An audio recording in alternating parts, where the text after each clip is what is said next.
Since your theme today, which is anchored in the SDGs, and your theme today is advancing sustainable India.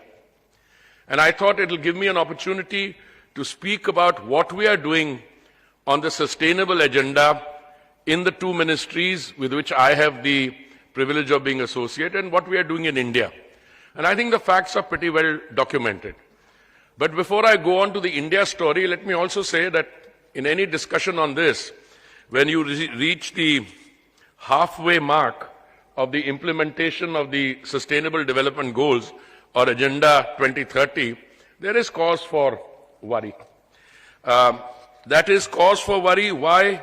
Because in many parts of the world, both on the climate agenda, the number of people who lack safely managed drinking water, in 2022, it was 2.2 billion, and 3.5 billion people lacked safely managed sanitation. An additional $3.3 to $4.5 trillion need to be mobilized every year to close the financing gap. And the UNGC estimates that over a billion people, working people, 1/3 of all workers are perhaps earning less than they need to give them a decent standard of living.